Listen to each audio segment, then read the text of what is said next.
WJ의 그대 걸음마다 초록풀이 듣고 오셨습니다. 영공간 삐딱시선 공간무장, 권대현 씨의 웹소설 헤븐 온라인의 OST에 수록되고 싶은 노래 중에 하나입니다. 미성윤권. 네. 우리가 꼰대를 주제로 고른 이유가 특별히 있어요. 그렇죠. 이 방송을 들으시면서 오해하지 말으셨으면 좋겠는 건 우리가 기성세대 전반에 대해서 막 욕을 퍼붓고 있는 게 아닙니다. 그렇습니까? 저는 개인적으로 전반적으로 싫어해서. 전반적으로 싫어하지만 모든 기성세대가 꼰대처럼 행동한다고 보긴 힘들어요. 안 그러신 사람들이 한 분 정도는 계십니다. 맞는 말씀이에요. 모든 진짜. 사람이 그럴 수는 없거든요. 그럴 수는 없으니까. 맞아요. 한 10,000명 중에 1명 정도는 있을 거라고 분명히 봅니다. 우리 사회에서 굉장히 우리 현실, 그러니까 청년들의 현실을 봐주고 그들의 고충을 이해하면서 묵묵히 지켜봐주면서 정말 필요한 적재적소에 조언을 해주는 사람들도 있어요. 그렇죠. 그런데 꼰대라고 우리가 지칭할 수 있는 사람들이 우리 사회에 미치는 악영향이 매우 크기 때문에 그렇죠. 골랐습니다. 꼰대 하면 일단 물론 대다수의 기성세대들이 꼰대가 될 수밖에 없지만 이들의 가장 공통적인 특징이 그들의 인식이 전혀 바뀌고 있지 않다는 데 있어요. 그러니까 발전이 없다는 거죠. 그렇죠. 그래서 이 말에 대해서 이런 말을 좀 했더라고요. 미상연구원이 회의 시간에 얘기했던 건데, 과거의 인식으로 현재를 살고 있기 때문에 그들은 우리 사회에 해롭다. 그렇습니다. 그러면서 미상연구원이 대표적 인물이라고 저한테 계속 이 사람 이름을 얘기해야 된다고 해서 제가 읽지 않겠다고 하는데 좀 읽을게요. 박근혜 씨를 얘기를 딱 끊었어요. 대표적 인물이다. 그렇죠. 그래서 단적인 예가 이번에 터진, 물론 이제 작년에 터졌지만 박근혜 최순실 게이트가 이게 우리 사회의 꼰대의 악영향을 전형적으로 보여주는 거다라고 얘기하고 있는데, 이거 이런 얘기를 왜 하는 거예요 갑자기? 그 전부터 제가 이거 뭐 글로나 뭐나 분명 꼰대들이 이게 꼰대 우리나라 발전이 뭐 우리나라가 뭐 지금 뭐 GDP가 어쩌고 저쩌고 하는데 지금 네? 우리나라 발전은 제가 봤을 때 그 뭐 2000년대 뭐 그때 이후로는 지금 완전히 없고 이제 앞으로는 내리막길이라고 봐요. 근데 그렇죠. 경제가 발전 가능성이 좀 크지 않다 이렇게 많이 얘기하죠. 그렇죠. 뭐 근데 경제가 단순히 이제 뭐 돈을 벌어오는 능력도 얘기가 되는데 이제 그게 사회 문화적으로 요즘 현대에는 많이 영향을 미친다고 생각을 해요. 그 나라에. 네.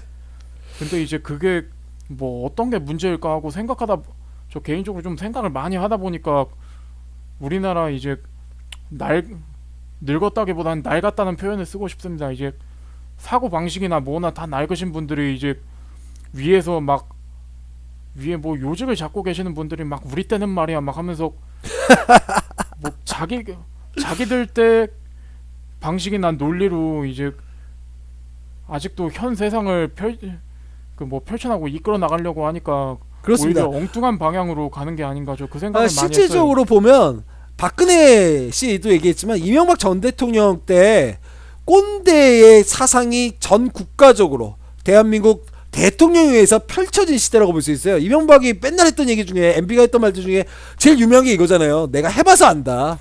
내가 해봐서 안다. 그렇죠. 그 사람 안 해본 게 없어요. 그러니까 그렇게 하는 게 우리 청년들 보면은 열심히 하면 된다. 나도 했다. 나 시장 통해서 열심히 리아카 끌면서 결국 그래서 현대 사장까지 됐고. 그렇죠. 그때 말 그대로 꼰대 신화가 증폭된 시대예요. MB 시대가 박근혜 시대보다 차라리 더 그렇습니다. 박근혜는 솔직하게 얘기해서 그런 거 얘기할 자격이 별로 없죠. 왜냐면 어릴 때부터 그냥 퍼스트 레이디로 거의 그냥 쭉 살았던 거니까요. 그렇죠. 그렇다면 그냥 박근혜 얘기로 다시 좀 돌아와서 네. 그 전부터 누가 보아도 정치를 할 때는 좀 문제가 있는 사람이라는 지적이 있었다는 얘기잖아요. 박근혜가. 그렇죠. 이거 저뿐만 아니라 뭐 공관장님도 그렇고 이거 정말 충격이었어요. 저는 아주 강력한 그런 생각을 갖고 있었어요. 저는 뭐 정치에 아예 뭐 관심을 없앤 사람이라 뭐 그러려니 했는데 이제 뭐 최순실 게이트가 터졌지 않습니까? 왜? 그러고 나서 이제 보여준 자료들이 진짜 희한하게도 그 박근혜 씨가 당선되기 전에 박근혜 전 대통령이죠. 박근혜 전 대통령이 당선되기 전에 어쩌면 그 한참 전에 막 20-30년도 더 된 그 찌라시 같은 얘기들이었어요 다. 그렇습니다. 그리고 가장 대표적인 사례를 하나 말씀드리면 박근혜 씨가 대통령을 하려고 했던 때가 이명박 그러니까 MB랑 경쟁했을 때가 있어요. 그렇죠. 그때 MB 쪽에서 어쨌든 간에 그 한나라당이에요, 당신. 한나라당에서 대통령 후보가 누가 되는지에 둘 두고 둘이 경쟁을 할 때잖아요. 그렇죠. 그래서 그때 MB 쪽에서 박근혜 이쪽을 완전 털었어요. 완전 털어서 그때부터 최태민 목사네 뭐네 이런 얘기가 그때 당시에 나왔었습니다. 아, 맞습니다. 그래서 그때 제대로 검증을 했으면 박근혜는 그 이후에 대통령이 될 수 없었을 수도 있어요. 맞아요. 그런데 박근혜도 뭐 이 개인적으로 인식 전환도 없고 발전도 없었겠지만 이런 바뀐 세상이 분명히 바뀌었고 21세기고 성장 동력도 분명히 바뀐 이 시대에 과거 박정희 개발 독재 논리 또는 뭐 그 논리에 대한 어떤 향수에 찌들었던 우리 시대의 꼰대가 많았기 때문에 결국 박근혜라는 아주 창피한 대통령이 나온 거죠. 저도 참 그 부분에 대해서는 정말 뭐 슬프다 못해 뭐 고개를 못 들겠어요. 왜 고개를 못 들어요, 본인이? 잘못한 게 있어요? 참 뭐 제가 딱히 잘못한 건 없는데 괜히 그렇죠. 이 나라가 부끄럽습니다 정말. 그렇죠. 나라가 부끄러운데 걱정할 필요 없어요. 미국이 우리를 부끄러워하고도 있어요. 뭐냐면 이게 촛불로 그냥 대통령 확 끌어내려 버렸잖아요. 근데 그 아줌마 어쨌든 간에 곧 검찰 조사 받는데 그 포토라인 앞에 쓸지 몰지 검찰 앞에 포토라인에 설지 말지가 좀 궁금하긴 하네요. 근데 터졌으면 좋겠습니다. 그렇습니까? 근데 우리 기성세대가 자기 안에 틀에 갇혀가지고 자기만의 세상에 빠져 살다 보니까 결국 꼰대라는 얘기까지 들면서 살게 된 건데 그렇죠. 그 대표적인 경우로 하나 미성년권이 저한테 아주 흥미로운 얘기를 하나 해줬습니다. 무슨 얘기를 해줬냐면 진보 정치인을 보고 우리 늙은 기성세대가 이런 말을 자주 한다는 거죠. 예컨대 뭐 문재인 같은 사람 보고 저 사람 빨갱이다, 저 사람 간첩이야, 이런 식으로 얘기를 해가지고 결국에는 우리 시대의 어떤 변화에 대해서도 거부하는 세대들이 나타났고 그런 변화된 세대들이 계속 자기의 과거 패러다임에 갇히다 보니까 결국 꼰대로 전락하지 않을 수 없었다, 뭐 이런 주장을 저한테 하더라고요, 미성년권이. 네, 맞습니다. 이 의견에 대해서 좀 보충 의견을 좀 말씀해 주실 수 있을까요? 뭐 보충 의견으로 뭐 저는 일단은 뭐 진보 세력이냐 뭐 보수 세력이냐 뭐 이거를 떠나서 네. 일단은 뭐 그렇게 막 근거 없이 진짜 뭐 이 사람들이 뭐 빨갱이 뭐 소위 말하는 빨갱이거나 간첩이나 뭐 그런 사람들이란 뭐 명백한 증거나 그런 게 있으면 정말 뭐 그런 게 있으면은 뭐 그래 뭐 간첩이다 이러겠는데 그렇게 근거 없는 비방을 보면 정말 속이 거북합니다. 거북하죠.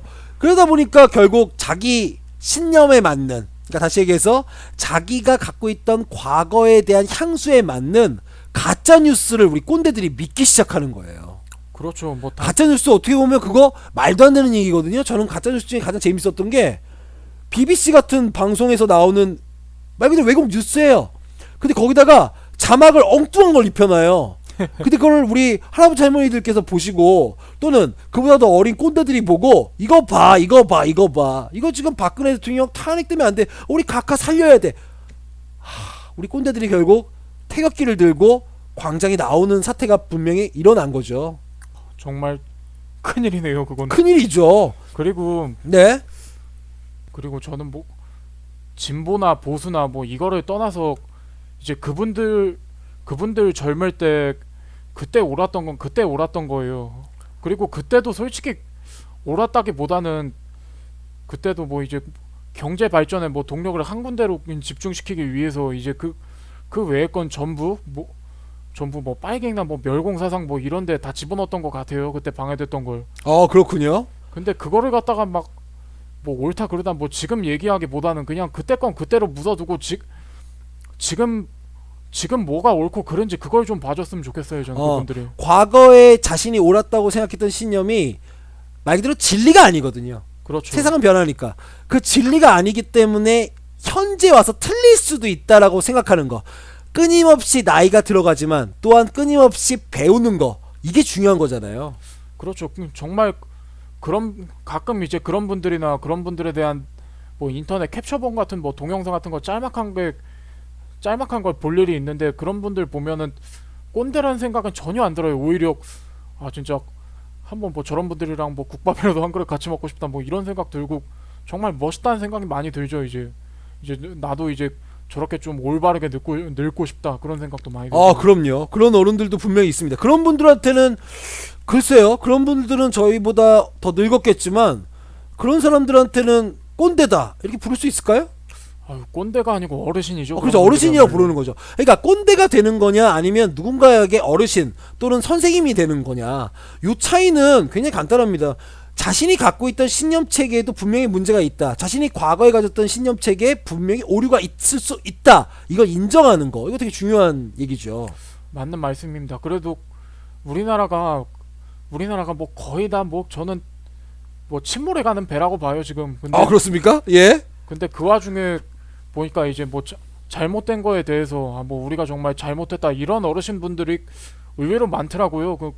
그런 분들을 보면서 이제 늙었다고 뭐 전부 뇌가 썩고 막 그런 건 아니구나 그런 생각이 좀 들더라고요. 맞습니다. 저는 그냥 정치적 편향성을 하나 갖고 말씀을 드리자면 나이 드신 분들이 촛불 집회에서 박근혜 탄핵 외치면서 계시는 분들 있잖아요. 저 있죠. 그분들 보면 저는 그분들 저분들도 꼰대야 이런 생각 안 듭니다. 야 저런 분들이 있고 나중에 저런 분처럼 늙고 싶다라는 생각이 들지요. 당연히 그럴 수밖에 없어요. 근데 한국 사회에서는 아직도 그 소수의 물론 다수라고 얘기하고 싶겠지만 미상연구원은 우리 꼰대들 때문에 우리 젊은이들이 많은 피해를 보고 있습니다. 그게 가장 심각한 경우가 바로 직장에서라고 저는 생각해요. 아까 얘기한 것처럼 가족 문제면 그냥 차라리 네네네 하면서 넘어갈 수도 있고 무시할 수도 있긴 한데 직장에서는 이게 말 그대로 위에서 자신의 인사권을 갖고 있다든지 회사 생활을 좌지우지할 수 있는 간부인 경우들이 있기 때문에 이거 그냥 다 굴복하고 갈 수밖에 없거든요.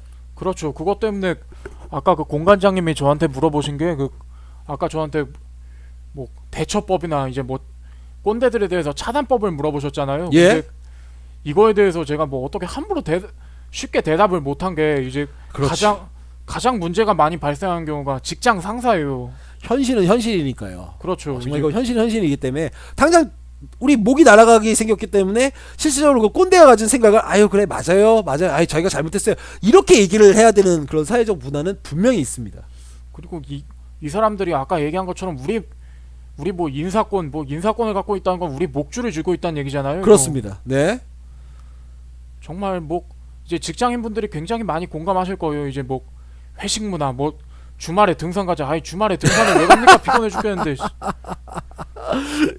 등산까지 가고 주말에 등산 갈 때 뭐 직원들이 삽 갖고 와서 자기 묻으면 어쩌려고 이거. 그렇군요. 본인이 심심하기 때문에 다시 얘기해서 등산 같은 것도 먼저 가자고 거의 강권하는 거거든요.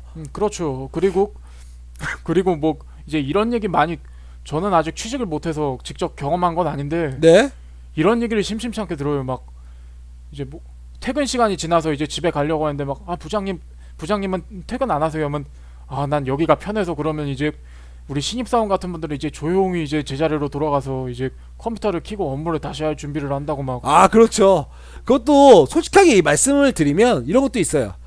회식 같은 거 할 때 요즘 제 친구들한테 들은 얘기인데 나이가 너무 많은 간부 그런 사람들은 일부러 회식 자리를 안 부르고 젊은 애들끼리 한번 회식을 몰래 하고 이럴 때도 있다는 거예요. 참 이게 참 되게 씁쓸한 얘기라고 볼 수 있겠습니다. 뭐 이렇게 생각할 수도 있겠죠. 어떻게 젊은 친구들이 좀 자기 간부 같은 사람들 좀 데리고 좀 놀지. 참 버릇없다 이렇게 얘기할 수도 있지만 만약에 데리고 노는 건 애들 데리고 노는 거죠. 참. 근데 만약에 있잖아요. 네? 그 간부가 직원들 얘기 잘 들어주고 직원들의 열린 생각을 받아 들어주고 이런 사람이라면 젊은 애들이 데리고 갑니다. 모시고 갑니다. 이건 100%예요. 맞는 말씀입니다. 그리고 모시고 가기도 하는데 일단 그 어르신분들이랑 같이 있으면 불편하잖아요. 그럼요. 근데 불편한 게 있을 수 있어서 안 부를 수는 있어요. 그런데 그때 단순히 안 부르더라도 뭐 평소에 뭐 차 한잔 하면서 이제 뭐 개인적인 고민을 뭐 토로하거나 이제 이런 경우가 있으니까 이제 섣불리 이제 서운해하거나 뭐 그러지 않을 거예요. 그래 뭐 젊은 사람들이 늙은 사람 있으면 불편해하겠지. 뭐 맞습니다. 그런 것들도 좀 인정도 좀 할 수 있고 안타깝게도 직장에 있는 꼰대들도 그 자신만의 과거 기준으로 말 그대로 과거 기준에 갇혀 있는 거죠. 예컨대 뭐 이런 거 있잖아요. 아유 우리 김대리는 시키지도 않은데 야근도 하고 이렇게 열심히 사네.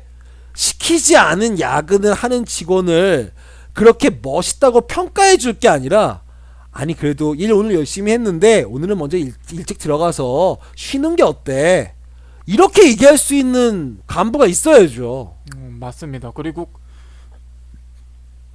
그분들이 젊은 죄송합니다. 아까 먹은 게 소화가 덜 돼서. 예, 절대 녹음 전에 뭘 먹이지 않겠습니다. 예, 말씀하시죠.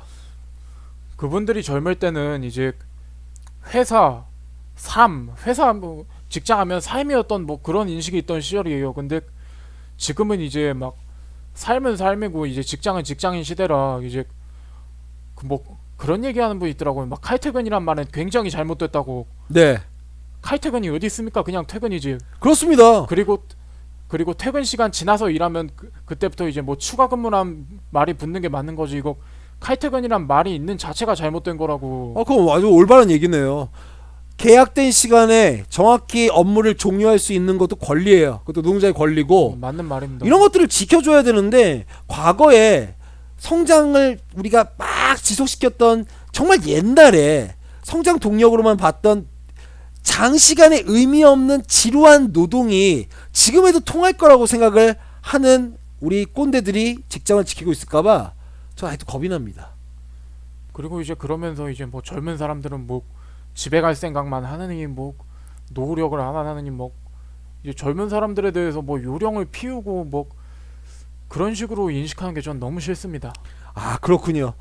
그게 곧 자신이 뭐 정시에 출근해서 일을 다 끝내고 그랬으면 퇴근할 수 있는 건데, 먼저 그냥 퇴근하는 것도 아니고 뭐 조퇴하는 것도 아니잖아요. 맞습니다. 6시가 돼서 가려고 하는 사람을 가지고 그걸 잘못되었다고 생각하는 거. 오히려 야근을 하는 사람, 아니 당신 왜 이렇게 일 처리를 얼마나 제대로 못하길래 왜 이렇게 늦어지냐, 차라리 이렇게 혼을 내주면서 빨리 들어가라, 이렇게 해주는 사람이 있으면 오히려 저는 그 사람이 더 멋있을 것 같아요. 그런 사람한테는 저는 꼰대라는 말을 붙일 수도 없습니다. 맞는 말입니다. 그리고 직장 다니는 친구들 이야기를 들어보면 신입 업무 교육에 대해서도 뭐 되게 웃긴 얘기 많더라고요. 예를 들면은 이제 뭐 모르는 게 있으면 물어봐라. 전 예상이 좀 되는데 말씀해 주시죠. 물어봅니다. 그걸 몰라서 물어보냐? 알아서 해라. 알아서 합니다. 예. 모르면 물어봐라. 어쩌라는 건가요? 뭐 멱살 잡아달라는 얘기죠. 아, 그렇군요.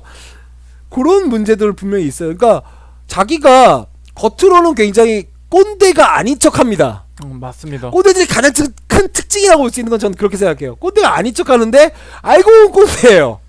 물어보면 뭐야 하고 자신의, 나는 뭐 열린 사람이다, 날 비판할 수 있으면 해라, 비판하면 네가 감히, 이런 식인 거죠. 맞는 말입니다. 뭐 진짜 뭐 의견 같은 거 자유롭게 내라고 해놓고 뭐 결국은 자기 의견 갖다 써요. 그 사람들. 맞습니다. 그걸 이제 간단하게 얘기할 수 있는 거 답정너죠. 아, 맞는 말입니다. 답은 이미 정해져 있는 거예요. 그걸 맞추게. 그렇게 생각해 보면 우리 앞서서 얘기했던 우리 박근혜 씨 있잖아요. 그렇죠. 박근혜 씨도 답정너였다는 거 아니에요. 그러니까 여러분 한번 말해보세요 한 다음에 자기가 원하는 얘기를 말하도록, 답은 정해져 있으니까 그거 아니면 안 들었다는 얘기입니다. 그렇다면 결국 박근혜 탄핵이 우리 시대의 꼰대들이 전적으로 탄핵되는, 꼰대들이 탄핵될 수 없다면 꼰대 문화가 완전히 사라지는 계기에 1%라도 기여했으면 좋겠습니다. 그리고 뭐 전부에서 얘기했다시피 뭐 공관장님 얘기한 데서 좀 더 나가자면 이제 우리 청년들도 좀 이빨을 드러낼 때가 됐습니다. 이제 그렇습니다. 이빨을 드러낸 수준이 아니고 진짜 건들면 숨통을 끊어버리겠다는 그런 의사표시를 할 필요가 그렇죠. 있어요. 진짜 숨을 끊어놓진 않겠지만 나라는 존재가 얼마나 소중하고 당신의 그딴 삿대질이나 그딴 훈계 따위로 내 인생이 망가질 전혀 필요가 없다는 점을 보여줘야 돼요. 저는 개인적인 사건이라 얘기는 못 하겠는데 좀 숱하게 많이 좀 그런 적이 많아요. 근데 그러고 나니까 알겠더라고요. 이 새끼들 진짜 별거 아니구나. 막 그럼요. 만만해 보이는 애들한테 나가서 그냥 툭툭 건들고 그냥 그 수준이에요. 그냥 무서워 보이면 진짜 뭐 눈도 못 마주쳐요, 이놈들은. 어찌 보면 그 누구보다 나약하고 진짜 뭐 전문 용어로 좆버러지 같은 인간들이에요, 진짜. 이건 전적으로 미상연구원의 개인적 의견이었습니다. 미상연구원, 오늘 우리 녹음 역사상 두 번째로 긴 녹음을 했습니다. 첫 번째는 그러니까 배트맨이겠죠. 네, 배트맨이고요. 오늘도 참 할 얘기가 많았고 갑자기 상황극까지 했는데 마지막으로 미상연구원께서 우리 시대의 꼰대들에게 해주고 싶은 자신만의 이야기를 들려주시면서 삐딱한 날도 녹음을 접도록 하겠습니다. 네. 뭐 꼰대 여러분 뭐 대부분 안 듣겠죠. 뭐 듣기 싫어서. 근데 여기까지 들었으면은 네. 여기까지 들었어도 뭐 그 노력을 칭찬해주고 싶진 않아요. 당신네들이 지은 죄가 많아서. 네. 그리고 뭐 사회에서 저를 만나지 않도록 바랍니다. 그렇군요. 미상연구원을 꼭 만나지 않고 미상연구원을 만나게 됐을 때는 근데 뭐 이거 미상연구원 목소리를 잘 기억해야겠네요. 제가 또 평소에 말투나 목소리가 이거랑은 좀 다르잖아요. 또 그렇군요. 다르기 때문에 구별하지 못할 텐데 그렇기 때문에 청년들에게 우리 꼰대들이 좀 잘해줬으면 좋겠네요. 좀 그리고 꼰대들보다 청년들에게 더 하고 싶은 말이 많아요. 저는. 예, 청년들에게 한마디 하시죠. 이거 우리가 한두 가지씩 바뀌고 이제 바뀌는 걸 보여주면 이 사람들이 우리 보고 겁먹어서 함부로 못해요. 여기 이제 어찌 보면 처음이 되게 힘든 거잖아요. 뭐든지 네. 좀 우리가 좀 능동적으로 바뀌어서 이제 꼰대들이 함부로 못 건들고 그리고 이제 나아가서 우리가 나이 먹었을 때 좀 꼰대가 아니고 진짜 올바른 어른이 됐으면 좋겠어요. 우리 세대 모두가. 좋습니다. 오늘 좋은 말씀 나눠주셔서 감사합니다. 피곤하네요. 공관장님도 참 수고 많으셨습니다. 예, 감사합니다. 감사합니다. 블루라벨 2데이가 부릅니다. 데이드림. 삐딱한 날들 17번째 이야기로 다음에 찾아뵙도록 하겠습니다. 그리고 꼰대 김철수 정철씨가 쓴 책인데요. 이 책도 많이 사랑해 주시기 바랍니다. 저희하고는 아무 상관없는 책입니다. 셀 수도 없는 술과 담배 연기 사이로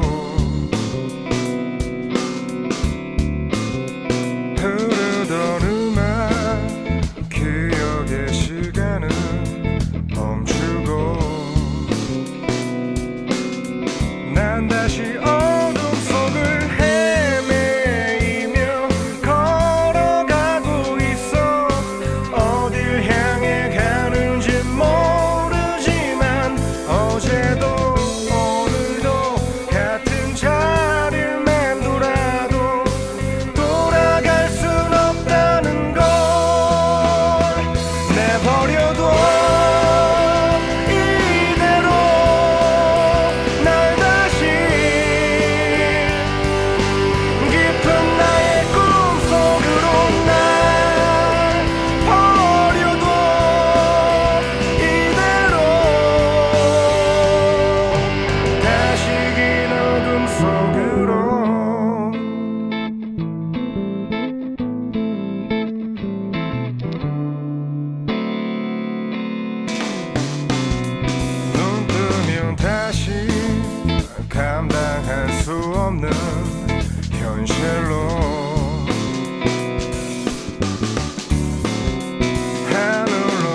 내버려둬